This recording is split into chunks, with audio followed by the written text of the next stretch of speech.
topics and opinions expressed in the following show are solely those of the host and their guests and not those of W4CY Radio, its employees, or affiliates.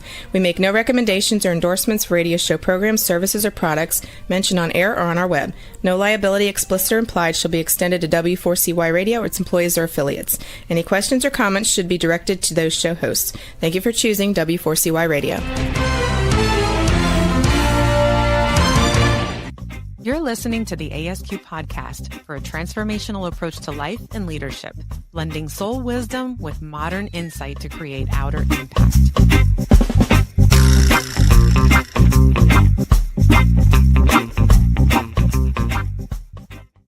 Hello. Well, welcome everyone to Oh, sorry. Yeah. That's what you do to me. Yeah. But I want to welcome everyone to another episode of the ASQ podcast live. You Thank said you, that everybody. with I love it. Yeah. I love it. I have to tell you, I love our commercial. Like every time I listen to it, I start dancing in my seat. You know, you have to have the little Bob Marley, a Caribbean type of vibe. You know, that's right. He's one of the contributors to like all this methodologies and stuff that we talked about. There you go. All right. Well, again, welcome everyone to another episode of the ASQ podcast live. Yes. I'm Momar. This is Jesse. Yes. And what do we have today? Today is going to be exciting. Awesome. This is one of my favorite people. You're one of my favorite people in the world too. I know. So today, I'm going to go ahead and read the bio.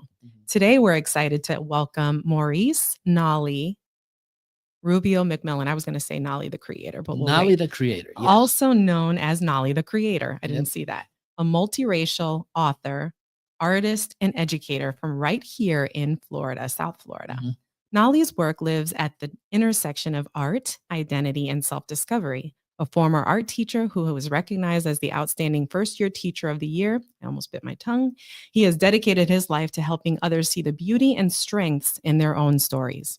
Through his visual art, bold designs, and debut novel, Damn Boy George, and Thanks for the Heartbreak, Nolli explores what it means to heal, to belong, and to live authentically in a world that often asks us to shrink. So please help us welcome Nolli the Creator. All right. Hey. How was that? I almost bit my tongue. I had to slow it down. Yeah. You know what I have to do? I have this thing over here that kind of like does like little claps and stuff. I want to start using that now that actually that's a great idea. Yeah. So every time I make a mistake, whatever. Yeah, I'm gonna start doing that to you. I'm gonna start wah, wah, wah, wah, wah. But anyways, Nolli, so good to have you on the show. How are you? I'm doing very well, thank you, and thank you for having me here. Of course. Absolutely. Thank you for coming. You were one of the very, very first people that we interviewed for our long form podcast, right? So I'm going to encourage everyone to go and watch your entire story as one. And it goes back way back, almost like a couple years now. Quite a few years back when we had you in the original podcast when we first started. And we wanted to have you back for this live version because we work a little bit together. But I also see in a lot of the things that you have as an individual. So we want to start right now in this segment to talk about your personal development journey, the things that you've learned in your journey, before we get into the second part, which will be how you are affecting culture to your writing and the things that you do. So tell us about your journey in life to become Nolli the Creator. Take the long form interview and shrink it into 15 minutes. You got this. That's hard. No pressure. Essentially, what I learned in that interview, that interview for me was very eye-opening. And we touched on my history growing up as a mixed race individual during a time I grew up in the 80s, early 90s, where even though we had gotten past segregation, being, black or white was still here in Fort Pierce, it was still an issue. And I learned a lot about my own history and the questions you're asking me, like reflecting over my great grandfather, John Black, and how he raised me and had me reflect on things and the kinds of people that he wanted me to bring into my life to influence both socially where I would end up, but also like mentally and I guess maybe spiritually. All of that made such a huge impact in the way that I viewed my past. And I really appreciate you for asking me those questions. Oh, absolutely. But gosh, I don't even know how to condense all of that. Again, no pressure. Yeah. So let's start recently. I mean, I know that you've gone through a lot of transitions in the recent years, a lot of growth. So I want us to talk about how that growth has impacted your view of life in terms of that continual passion to learn and grow, both individually but also primarily as an artist. Good question. That growth has impacted me in the way of being able to, well, it allows me, for one, to be able to understand people and where they're coming from. Like to understand that they're in their own process of growth, and where they're at in their process will change how they're perceiving my actions and my inaction sometimes. So it gives me more grace towards people. In terms of my artwork, I mean, I haven't actually done any artwork recently. In the last year or so, I haven't done much, but that's because I've been putting all of my creative attention into my home.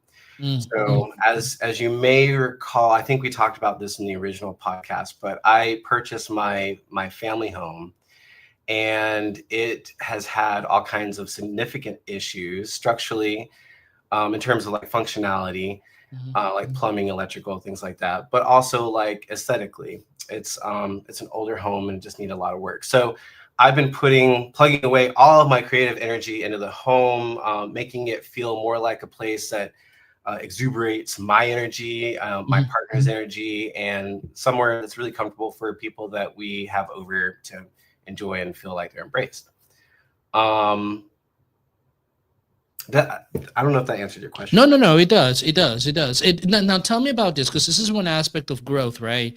And you went to the old house where we lived and all the work that I did there. What happens to you when you're engaged in an activity like that, like remodeling?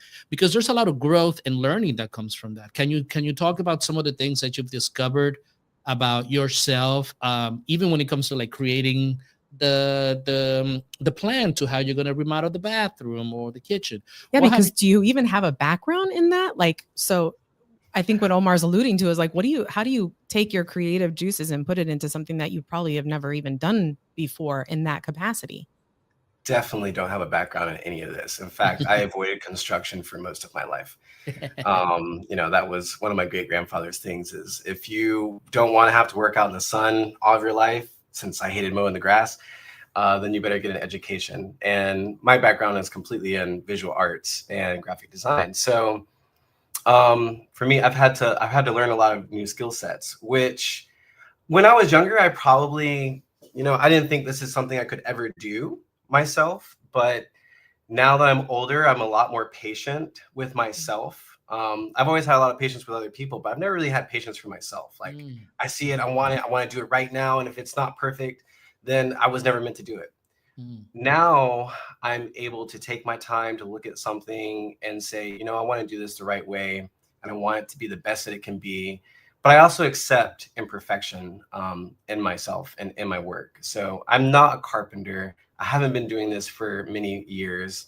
So it's not going to be absolutely perfect the way that I would like it to be all the time, but it will be the best that I can make it with the skill sets that I do have. And each time I do something, I'll give you an example: cutting baseboards, getting those angles right in the corner. Yeah.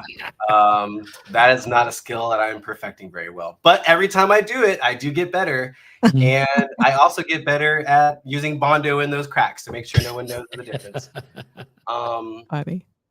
Yeah, so I've learned from that patience and accepting imperfection in myself. I think it's oftentimes easier to accept imperfections, at least from my perspective, in other people. And it's easier to even love other people. But it has been a challenge over my lifetime to find love for myself and to accept and embrace the imperfections that I have. And as I've gotten older and in doing projects like this, as I'm reflecting over my history when I'm doing it, or the history of this house, or the history of relationships of people that I've known and loved in this house and in my family, all of that is happening at the same time that I'm cutting those joints, that Mm. I'm looking at the imperfections and saying, yeah, it's not exactly what it should be, but it is so much better than it was. Mhm. Mm. How do you think that having this perspective currently, what do you think was the one thing or maybe several things that got you to sort of shift the way that you view self-love and the things that you pour into yourself? Because it's easy for you to give to other people. I've seen you in action. I've known you for years. I think I was a fan long before you knew I was a fan.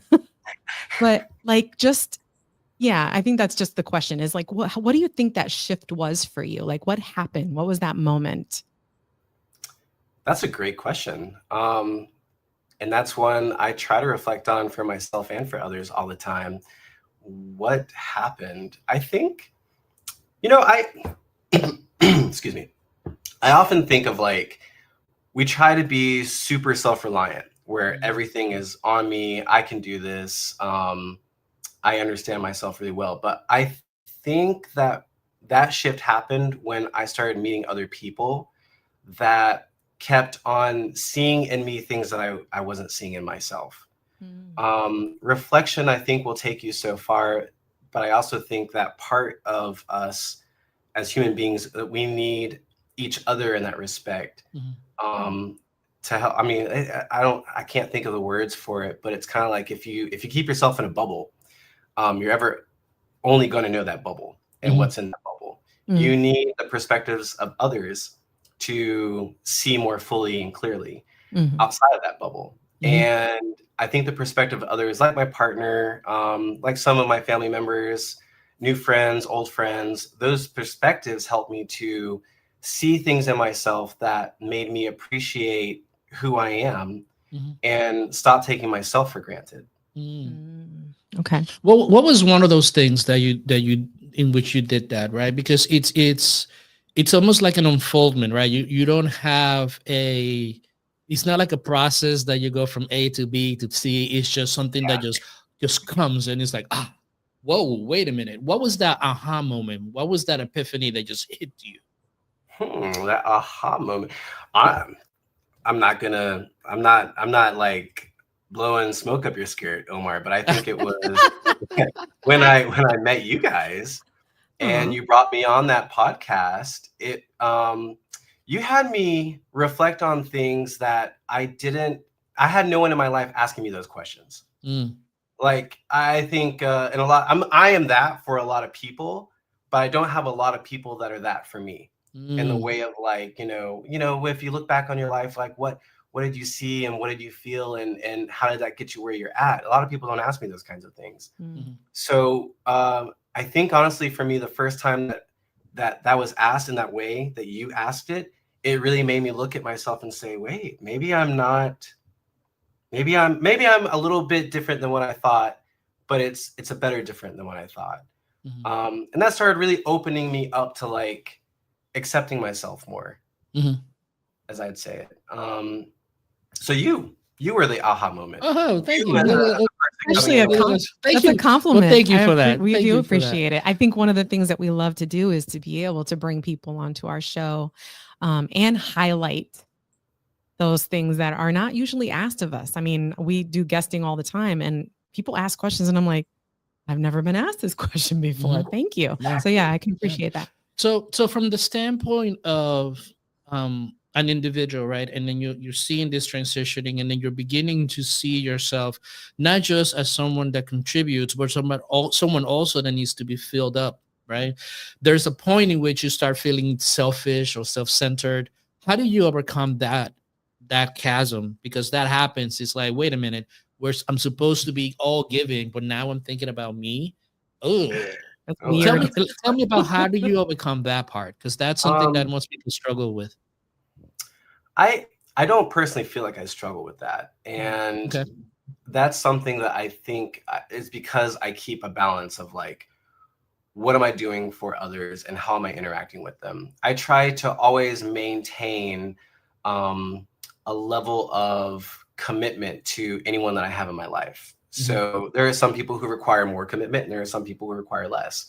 But if I have interacted with them in any kind of way and I've made some kind of connection, I try to keep that tether there in support of them. And some people, when they require more support, I try to be there and be more supportive for them. But all of those things kept within the context of what's good and healthy for me too. So that's the balance. For me, I guess it's just keeping it in mind. Like, is this going to hurt or harm me in any kind of way? Is helping them going to hurt or harm them in any kind of way? And as long as it's not hurting or harming either of us, I don't see a reason why not to help. And yeah, being there as much as I can. I know being there is like cliche, right? Everyone says I'll be there for you, but for me, that means I will physically move myself to where you're at and just sit there and be. Like, we don't have to do anything. I will be there with you. I will experience what you're experiencing with you, by your side. And you can use my perspective as guidance if you wish, or you just experience what you experience and know that someone is there with you and you're not through it alone. No, awesome. No, thank you for that. I mean, and that makes a lot of sense in terms of understanding you and understanding the people that we're interacting, the people in our lives, and how to interact with them as well. When we come back, I want to talk to you about the book, number one, but also want to talk about the cultural impact that you have had in the LGBTQ plus community, plus in the work that you do in the community as a whole. So we'll be right back with more Nolli after this commercial. All right. You're listening to the ASQ podcast, a transformational approach to life and leadership. Too many of us chase clarity but feel scattered. What if your challenge isn't failure, but the threshold before expansion? Each month, we gather live for a transformational webinar where contraction becomes coherence. Register today and receive your Soul GPS journal. Begin your journey within. Scan the QR code or visit asqempowerment.com. At ASQ, we need one platform to do it all: funnels, emails, forms, and automations. That's why we run our entire ecosystem on Go High Level. It is the tool that saves us time and builds real connections with our audience. We believe in it, we use it, and we recommend it. Start your free trial through our affiliate link today. We don't just find podcast guests, we find aligned voices. That's why ASQ uses Podmatch to connect with leaders and creators worldwide. It's how we've built relationships that shape life and culture. If you want meaningful conversations, join through our affiliate link today or scan the QR code. Find your match on Podmatch. Leaders are burning out. Teams are disengaged. Cultures are fragmenting. ASQ Empowerment transforms leadership and culture from the inside out. Our Coherence Quest bridges ancient wisdom with modern neuroscience, helping organizations align, adapt, and thrive. Start with an organizational snapshot assessment. So, visit now at asqempowerment.com and schedule your briefing today. ASQ Empowerment. Lead your life. Shape your culture. Begin within. Welcome back. You're listening to the ASQ podcast with Dr. Jesse and Omar Ferreira, a transformational approach to life and leadership.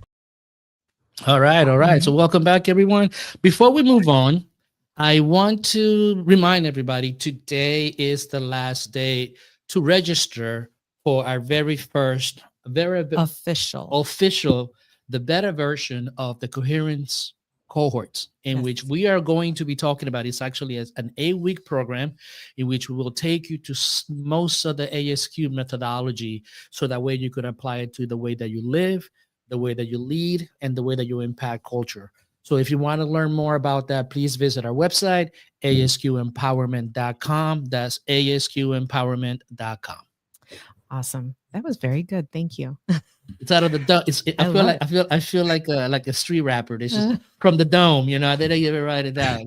Freestyling. There you go. Freestyling.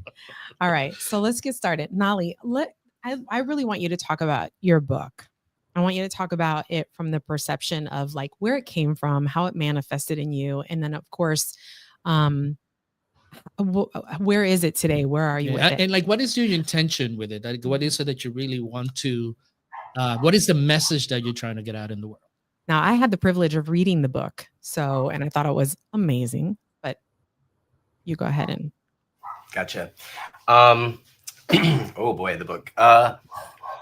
So I wrote the book following the death of my great-grandmother, who was my adoptive mother, and I dedicated the book to her. It's a novel, it's fiction, but even though it's fiction, it is based completely on real life experiences that I've had in this community, and especially a relationship that existed between me and a best friend at the time when I was 15 years old. So that relationship as best friends, it broke. It was one of the strongest relationships I had at that time in my life, and it was especially important for my life because I had just lost my great-grandfather at that time, my great-grandmother's husband, and I didn't have a lot of friends. I was coming out of the closet, and this boy that was my best friend was like the only male friend I had that was like really just a strong figure in my life.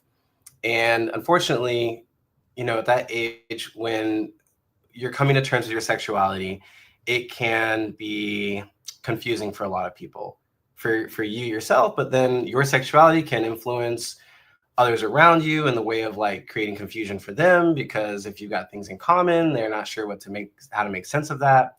And that ultimately led to a break in our friendship.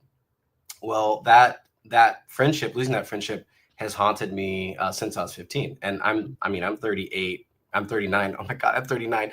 I'm 39 now.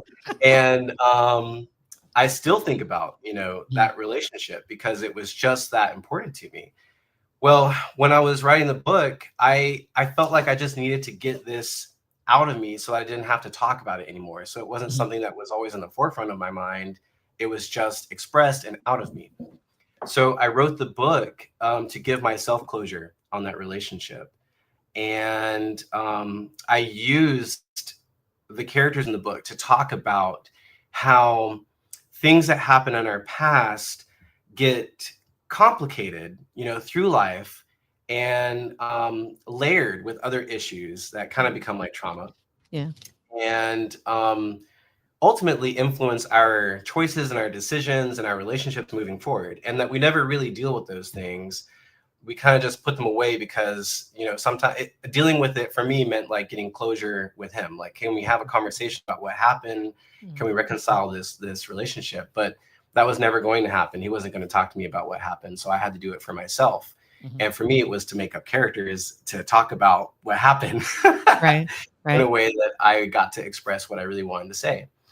My hope for the book and sharing that story and the way that I shared it was for other people to know that they're not alone in not letting important relationships go when they move forward. I know in our society, from what I've experienced, a lot of people will say, well, that's from the past. That person didn't care about you. You should just let that go. Why think about it? Why give it any attention at all? But it was so significant to me because I loved that individual. And I think that like love, we toss that word around so casually in a way that it loses its meaning and its impact. But when you truly feel love for a person, I don't believe that you can just like box them into somewhere and forget about them, throw them underneath. It's done. Right. I truly love that individual. And so that individual will always be a part of me. And I recognize that, people grow and they move on, they change, and that I love a version of that person that no longer exists. So the book, I hope to inspire others to know that they're not alone in that and that they can heal from it. It takes a lot of time. However much love you've got, it takes just that much more time to heal. But there's nothing wrong with embracing a relationship for what it was to you and allowing that to also influence you, as long as it doesn't influence you in a negative path, which is talked about in the book. Yeah. One of the things in just listening to you and what you're saying, one of the things that come to my mind is ACEs, which is adverse childhood experiences, right? So in terms of ACEs, because I know that you're very familiar with it, and that will be considered an ACE, right? The dissolution and the dissolution of love is one of the hardest ACEs to overcome, because it goes at our identity. How has that experience and many other experiences with ACEs affected you when it came to the career, when it came to the way that you interacted in the group, in society as a whole? Ooh, well, if I'm being like 100% honest, Which I hope so. for, what we want. for a long time, Yeah. it stopped me from, it prevented me from making friends with heterosexual men, because I started to believe that heterosexual men were incapable of distinguishing like friendship love from romantic or other forms of love, right?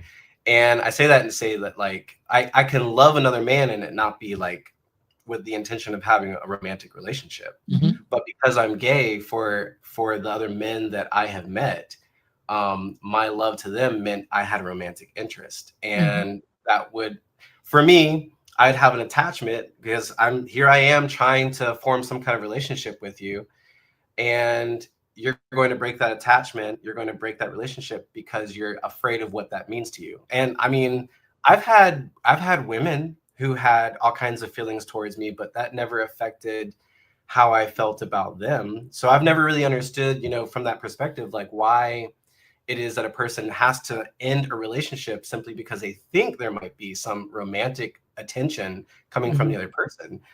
To me, that's just more flattering. Like, you love me? All right.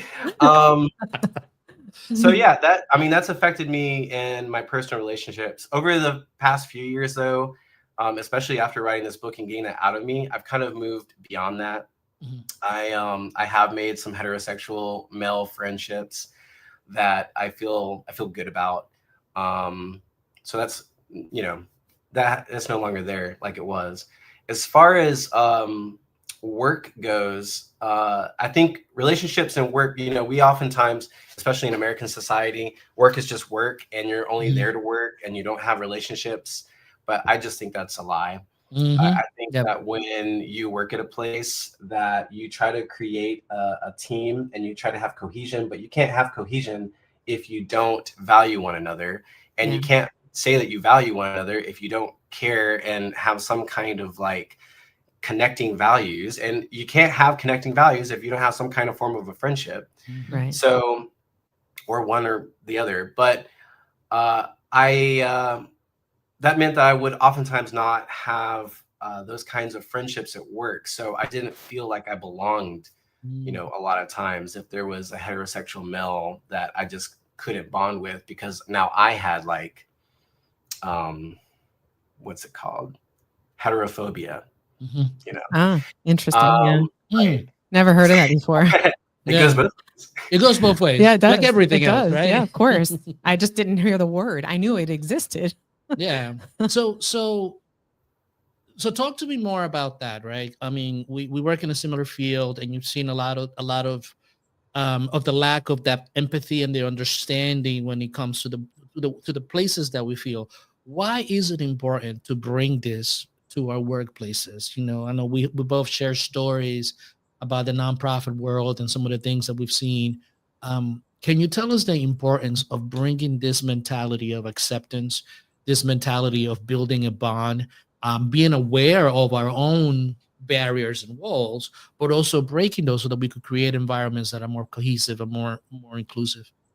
Oh, yeah, absolutely. Okay. So, we oftentimes think about community in a very large scale. Like your community is like your city, or even smaller down, like maybe your neighborhood. But your workplace is a community itself too. And we spend, I remember the average, like 60% of your life is spent at work. So the majority of our time is in this place with these people who we are not related to. And we're oftentimes told you shouldn't have any kind of relationship beyond the working. But that's where we're spending all of our time. We're human beings, and this is where we're spending all of our time. So I think it's really important for those kinds of bonds to exist. One, for you to be happy with what you're doing. You're spending 60% of your life there. You want to be happy with whatever you're doing. but also so that you can feel like you matter and that you're doing something of value. I think a lot of people in my life, both in the past and in the present, have had jobs where they tend to feel like they just don't matter. They're just a cog in the system, and ultimately what they do has no impact. But I can tell you, in any team I have been a part of, every single individual mattered. Yeah. Your attitude when you walk into the door changes the entire vibe of the place, and it's going to make a great day or it's going to make a terrible day. Yeah. And I'd like every single day to be happy and fulfilling. Like, yeah. Why does it not have to be? Right? Like, why are we fighting like this? what's wrong with that? Yeah, there's nothing wrong with that. We should be striving for that. And people make out like there's something wrong for thinking that. Being happy, yes. Yeah. Why are you so happy? Awesome. Yeah, exactly. Exactly. We need that. Yep. We really do. It's definitely a shift that I'm passionate about, because that's what I studied and that's what my book was about. And I talked about the amount of time that we spend in the workplace. It's, suffice it to say, it takes up a lot of our time, a lot of our energy. And so having this mentality of bringing people together and enjoying each other and having this camaraderie and community it's important. It's important. It's a good perspective to have, and to bring into your world, into your culture. So I have a question. As a result of, it's a great mentality that you have. I think that, you are at a level of awareness that some people are, trying to get to, having grace for other people. And I think that correlates into what you're talking about when you're talking about work and trying to build that cohesion in community, right? How does that mentality and that work contribute to what you're doing in the LGBTQ plus community? Like what talk to us a little bit about that. So I've been in and out of the community in the way of like volunteering for different organizations over the years. And right now I'm not currently super involved in the community in the way of volunteering, but I do work with Inner Truth Project to run an LGBTQ peer support group, which I think is really important to have like a safe space where you can talk about things that might be difficult conversations to have with friends or family. I also am involved in like, we have, oh my gosh, I just forgot completely. Treasure Coast Bowling. We have Treasure Coast Bowling, and that's like a social group. It's a bowling league, but they do a whole lot of other things in the community that allow us to come together and meet new friends or talk with old ones that we haven't seen in a long time, that sort of thing. Because our community here on the Treasure Coast, once upon a time, all the gay communities kind of revolved around a bar, right? Every city had a bar, and that was like our community center, so to speak. We don't currently have that on the Treasure Coast anymore. So we have created online communities where those communities might have like a physical location they go to and have meetups and that sort of thing. Beyond that, I make a lot of friends at a lot of different places, and I am as supportive as I can be for them. I find that a lot of individuals, especially LGBTQ, we don't always have the best history. I mean, take my story, for example. Like I lost a lot of friendships over the fact that I was gay and I came out of the closet. So other people had that same phenomenon, right? Where, okay, just because I identify a certain way, other people are going to walk out of my life. They end up not, some other people have not built a support system after that. They continue on through life, kind of going from friend to friend, the way that some people like couch surf places. Like I don't have a stable place to call home. Well, friendships are like that, a place to call home. So they end up developing really, I guess you could say like bad behaviors in the way that they treat their friends. And so when I meet someone like that, but I see that as the mask that they're wearing, bad behaviors are like a mask, I choose to stick around long enough to help them to reflect on that. Because most people don't. As soon as they see a bad behavior or something that they would consider like a red flag, they'll walk away. And I think it's important for us, especially in marginalized communities, to stick it out long enough to help a person like take a look at their own actions, their own choices, and make decisions for themselves, seeing that, you know, this doesn't have to be this way. You don't have to view it this way. You could choose a different viewpoint. You could choose to take a different course of action. And if you don't have someone who will sit long enough with you to do that, you may never get there. You might get there on your own. I'm not saying that you won't, but I think it's very helpful when other people are willing to be there with you. Just like you helped me reflect on what my past was like. If we each take a responsibility to help others around us reflect on things constructively, not just, you know, critiquing them, with positive intent out of love, then they may come to a better place of understanding of themselves and how they're interacting with others. Yeah. Let me ask you this. It's going to be a challenging question, and I'm still trying to formulate it in my mind, right? There's a lot of pushback in our society as a whole, right? In the macro, about tribalism, right? Everybody working in separate tribes. But I believe those tribes are important because it gives us that home, right? It gives us that sense of self. But the problem that I'm seeing with the tribalism part is it becomes us against them, right? Yes. Us against them. Now, how do we go beyond the idea that it is okay to have our own individual cultures as part of the bigger whole, but still be part of the whole without having this mentality of us versus them, particularly from the LGBT, because for most of the history of the LGBTQ plus community, they have been the them, right? But we want to, one of our goals is to be able to see that microcultures, micro tribes are okay in the scope of the whole entire culture, right? And we don't have to have this mentality of us versus them. How do we overcome that from your point of view? Oof, well, that's a tough one. Right? What a difficult question. Yeah. No, way to throw me under the bus. No, I'm just kidding. Just kidding. Let's see. How do you overcome that? I think if you were to consider that, like, those tribes are like, oh gosh, I'm trying to think of like an analogy that I can use for this. Think about each of those tribes as being like a small pond, okay? And you've got a whole bunch of ponds. Like we're in Lakeland. There's just tons of ponds. At Lakeland, that's right. Perfect. And people who are really dug in deep, they're deep down in that pond, right? Like they're probably your extremists, so to speak. And then there are going to be people all the way up throughout that pond, from the bottom to the top. There are people along every layer that there could be. So when you're like, maybe you're I don't know, maybe you're like, let's just say you're the wind for now, for this moment, for this analogy. The wind is like sweeping across all these different ponds, and you're just being carried along.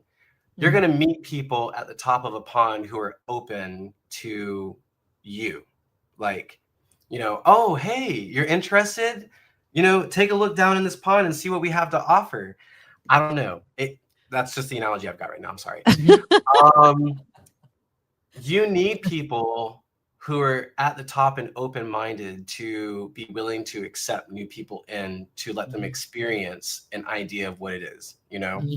Who are we? What are we about? Or what do we do? Or like what's really important to us? Because really we're all the same, and we're all about the same thing, right? We're all about finding happiness, having freedom,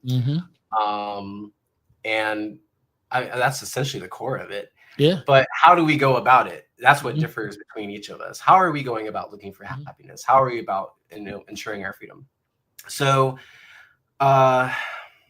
I think the only way to bridge each of those ponds together is that, I guess, I don't really know. I don't know how you bridge all those ponds together. I don't know how you get the tribes to see each other. But I will say this, that like the individuals who are most open and receiving, it's like they have to step out into the forefront and make themselves known. The extremists, you're always going to keep them at the bottom. They're always going to be there. Yeah, they're always going to be at the bottom. Yeah. And there's not, how deep a person chooses to go down in that pond is up to them. But I guess if we had more conversations about what it is we have in common, being that we're all looking for freedom, we're all looking for happiness, and understanding that each of us are just going about it a different way. Yep. Maybe in that common ground, we'll see ourselves. We'll find connection.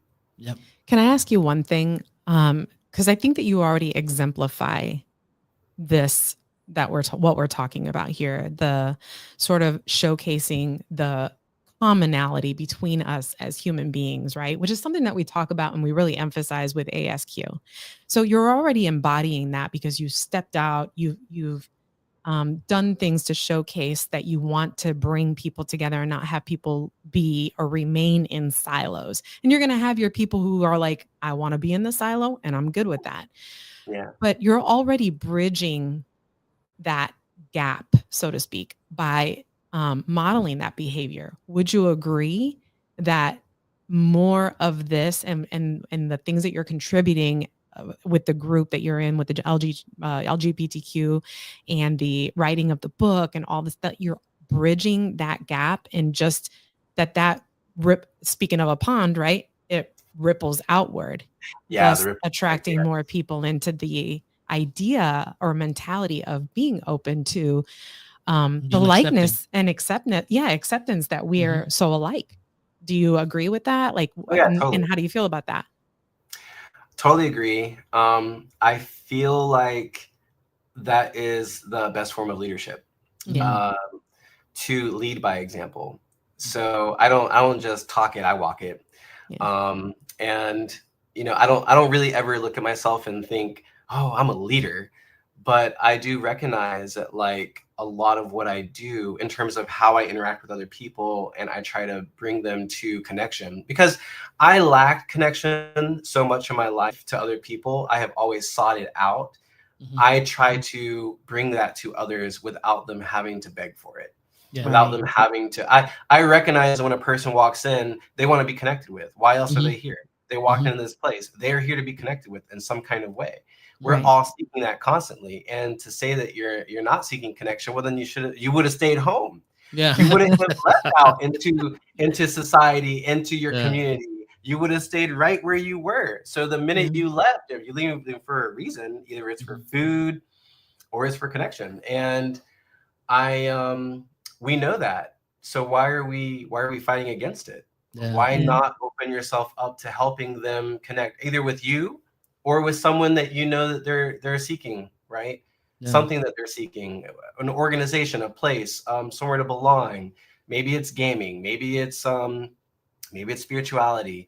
I don't know what it is that they're looking for, but we know that they're looking for something. And I know that I've been looking for something. So what are we fighting? Yeah, exactly. Yeah, that's true. Well, Nolli, I want to thank you so much for being here, and we'll stay in touch. Nolli, we're in talks to do some stuff here at ASQ, and so I want everybody to stay tuned. So again, thank you so much for being here. Any final words before we go into commercial? Yeah, I was just going to ask you to leave us with something. Yeah, leave the audience with something. Well, thank you for having me. And my final thought is, whatever you do it from a place of love with the intention of spreading love. That's it. Awesome. Perfect. All right. Well, thank you, Nolli. All right, everybody. We'll be right back after this commercial. We'll see you later, Nolli. Thank you. Bye. Bye. You're listening to the ASQ podcast, a transformational approach to life and leadership. Coming this December, A Soul's Quest, a transformational approach to life and leadership. A book that bridges science, wisdom, and lived experience so you can lead with coherence. Don't miss the launch. Join the waiting list today, scan the QR code, or visit asqempowerment.com. At ASQ, we believe every creative deserves a safe space to share. That's why we use and proudly recommend Gnostic TV. It's where your content won't be silenced and your vision can flourish. Sign up through our affiliate link and be part of this Freedom Center platform. Create boldly on Gnostic TV. Across boardrooms, nonprofits, and communities, too many leaders are quietly burning out. They know what's not working, but not how to turn inertia into momentum. That's where I come in. I help leaders, fathers, and organizations move from quiet crisis into coherence, so cultures can thrive from the inside out. Book me today at asqempowerment.com and bring coherence to your next event. Welcome back. You're listening to the ASQ podcast with Dr. Jesse and Omar Ferreira, a transformational approach to life and leadership. Yeah. It's interesting because the live shows are a little bit different than the long form conversations that we have. Yeah. And I have to keep time, on in forefront. So I was like, oh my God, I'm rushing. I wanted to keep talking to Nolli about some of the stuff, but Nolli will be around and we'll be having more. Always the ASQ family will see more of him. Oh, so for sure. So our final segment is really just to do a recap of what it stood out from this conversation. Let's start with you, Jess. There's a few things that stood out for me. I'm like a fangirl of Nolli. I've always appreciated his presence and just the person that he is. Like, you could see it from a distance. And so I'm super glad that we're friends today. But a couple of things that he said.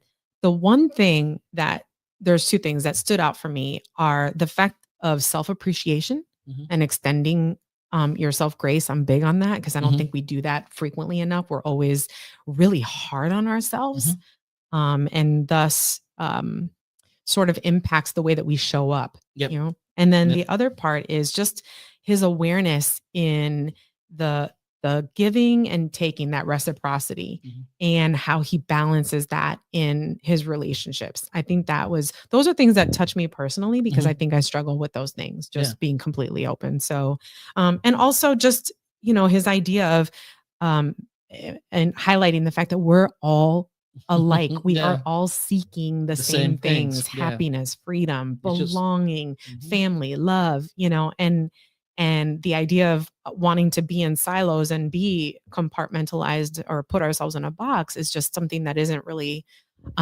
it's something that we're trying to shift. That's our movement, right? It's part of what we do. Yeah. So like, to me, a couple of things stood out. Number one is this ability of any situation that you go into. In his case, was remodeling the home. Yeah. Right. How that gave him an opportunity to reflect.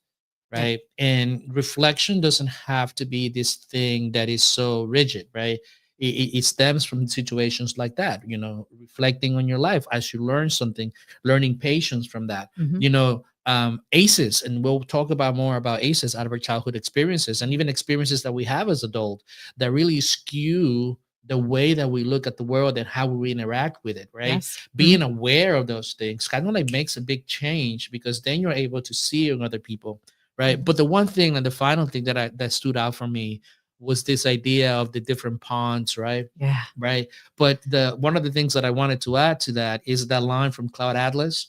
What is an ocean but a multitude of drops? Yes. Right. It's if you really think about it, we think ourselves, all the waters of the world are connected. Yeah. Right. Evaporation, the cycle of water.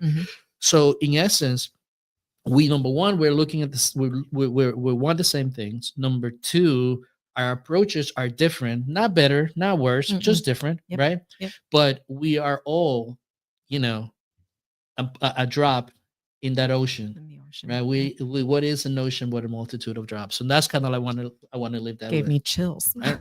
So we want to thank everybody for tuning in today, and remember, today is the last day to enroll for the beta version of the ASQ coherence cohort, and this is an 8-week program in which you will spend time with us but also work on a lot of different things. Yes. So we want to thank everybody for tuning in today, and we're going to lead your life, shape your culture, and begin within. All right, goodbye everybody.